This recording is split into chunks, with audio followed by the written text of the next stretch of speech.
Let's start sir कि आपने जब फिल्म शुरू की थी तो आई डू रिमेंबर हम मिले थे 3-4 साल हो गए इस बात को, बट कोई इमेजरी आई थी आपको, सो मैं I just put the image on the screen and tell you to tell how this all started. So sir ये एक्चुअली ये कोई सीजी नहीं है, ये एक एक्चुअल घर है जलंधर के आसपास. जहाँ ये घर आप देख रहे हैं उसके ऊपर ये इतना बड़ा जहाज सीमेंट का बना हुआ है. ये एक्चुअल है. और ऐसा ये एक घर नहीं है, ऐसे कई घर है जहाँ छतों पे जहाज लगे होते हैं. तो I was quite amazed bye it. फिर हमने जानने की कोशिश की घर है क्यों है. तो हाँ ये भी चाहिए. तो खैर जब हमने फिल्म बनाने की सोची उसकी रिसर्च के लिए गए तो मैं इस घर के पास भी गया. तो ये सर वहाँ कल्चर है कि जिन घरों के बच्चे या घर का कोई एक फैमिली मेंबर विदेश पहुंच जाए, लंदन, कनाडा, अमेरिका जहां पहुंच जाए, तो टशन में अपने घर के छत पे एक जहाज लगा देते हैं. So it's a moment of pride कि हमारे घर का कोई ना कोई जो है विलेज चला गया, हाँ, बाहर चला गया, कोई ना कोई, and they keep it like that. Actually मैंने भी 2-4 बार शूट किया पंजाब में या एरियाज में अराउंड पंजाब, तो मैंने भी देखे हैं ऐसे, बट मुझे मालूम नहीं था कि ये इसलिए लगाया जाता है. मुझे ऐसा लगता था कि ये पानी की टंकी होती है, उसका डिजाइन बना दिया है. हाँ, तो सर वो पानी की टंकी भी होती है. मोस्ट घरों में सीमेंट का प्लेन बनता है, बट उसके अंदर पानी की टंकी ही होती है. अच्छा, ये अलग है. इसमें अपेरेंटली 2 बेडरूम्स हैं. अच्छा, इसमें 2 बेडरूम है. ओह वाओ, काफी बड़ी पानी की टंकी होगी. बहुत पानी यूज हो रहा है इस घर में. नहीं बट ऑल्सो अंदर बेडरूम वगैरह बना रखे हैं इन्होंने. And I will show you this. एक और, ये तो बेडरूम नहीं हो सकता क्योंकि इसमें सोना थोड़ा खड़े होकर सोना पड़ेगा ऐसे वाले के अंदर. पानी की टंकी भी मुझे डाउटफुल लग रही है वैसे, बट ये घर में बांस रखने के लिए, डंडे रखने के लिए. ये कोई अमेरिका में होगा, इनका कोई फैमिली मेंबर अमेरिका में होगा, तो स्टैच्यू ऑफ लिबर्टी लगा दिया गया. So this was what started you, excited so this was, I laughed first. मुझे बहुत फनी लगा. फिर धीरे धीरे ऐसी कभी वीडियोस देखने शुरू किए, तब धीरे धीरे कहानी पता लगने लगी कि वहाँ पे ये बात है कि हर गांव में से, हर फैमिली में से एक आदमी चाहता कि मैं विदेश सेटल हो जाऊं. उसका भी अब वो कल्चरली बैकग्राउंड है कि 50s में वर्ल्ड वॉर के बाद काफ़ी Sikh soldiers were fighting for them. फिर वर्ल्ड वॉर ख़त्म हो गया, वहाँ काफ़ी लोगों की कमी हो गई. Lot of men were there not in, fewer men in UK to work for textile industries. तो उन्होंने पंजाब से काफ़ी लोगों को बुलाना शुरू किया कि आओ हमारे यहाँ काम करो. तो वो जाके वहाँ काम करने लगे.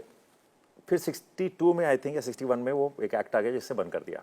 अब तो इनके परिवार डिवाइड हो गए कि आधे लोग वहाँ रह रहे हैं, बहुत क्लोज मेंबर्स वहाँ है, किसी का भाई वहाँ रह रहा है, किसी का मामा चाचा वहाँ है. तो अब इनको लगता था हम भी जाएं, they saw good life there. अब उनको वीज़ा मिलने आसान नहीं रहे.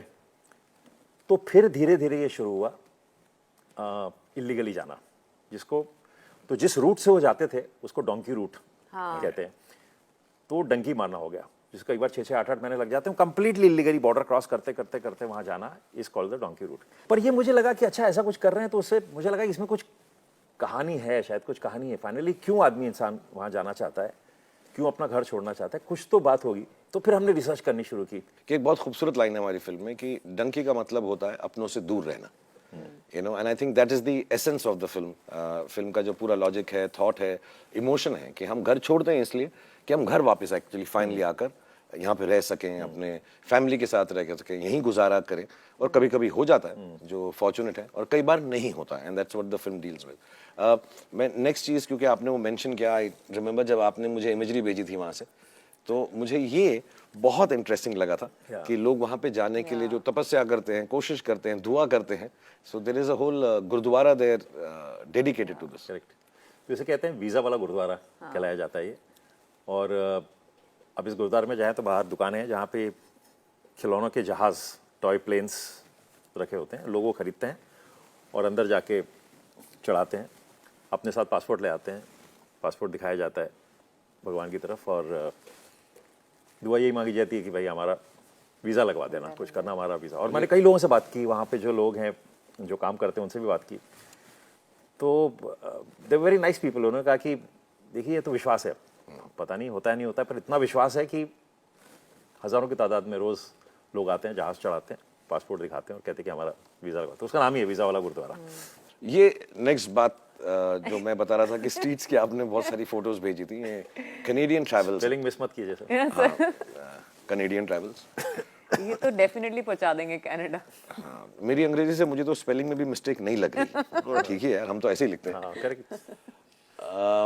और Portugal, France, Spain, study, work, tourist, ये सब चीजें वहाँ लगी हुई तो हैं। ये सर छोटा सा गांव है, आबादी भी पता नहीं कुछ चंद एक्चुअली उसके हजारों में ऊपर होगी। लिखा है कि तुसी पोर्टुगल, फ्रांस, स्पेन जाना चाहते हो।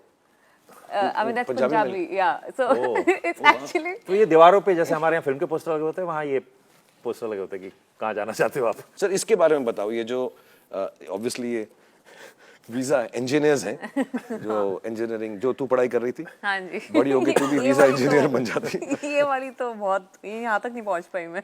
तो सर वो सड़क के साथ इंग्लिश क्लासेस भी होती हैं, तो वहाँ जो सारी अंग्रेजी क्लासेस चलती है वो सब आइल्स के प्रिपरेशन के लिए आप आपने कोई विजिट की, मुझे याद है आपने मुझे फोन किया था कि सर मैं रिसर्च कर रहा हूँ, तो एक दो इंग्लिश क्लासेस में भी गया तो मैं गया एक्चुअली, उन कोविड का वक्त था, तो मैं मास्क लगा के मैं पहुंच गया उस सड़क पे, तो मैं क्लास में घुस गया और मैंने कहा कि जी मुझे इंग्लिश सीखनी है। तो पहला ही सवाल था कि इंग्लिश सीखनी है कि डंकी मारनी है। वो फैसिलिटी भी है, मतलब कि आप वो ज़्यादा इलीगल बोलोगे वाला तो वो भी हम रूट करवा हमारे देंगे। पास हाँ। फैसिलिटेट कर सकते हैं। सो आई एम नॉट सेइंग कि हर जगह ऐसा होता होगा, बट जहाँ जगह जहाँ आप हुआ, गए। तो मैंने कहा नहीं जी मुझे इंग्लिश सीखनी है, तो वो मुझे ले गए क्लास के अंदर। मैंने कहा ट्रायल लेना है मुझे, तो हाँ जी बैठ जाओ। और मेरे लिए बड़ा इंटरेस्टिंग ये था कि ये तो दिख रहे थे बेचारे कि गाँव के लोग हैं, जो टीचर थी there was a girl, she must be a 22-year-old girl, smartly dressed in a business suit, looking extremely smart. मैंने कहा यार चलो दे गॉट गुड टीचर्स।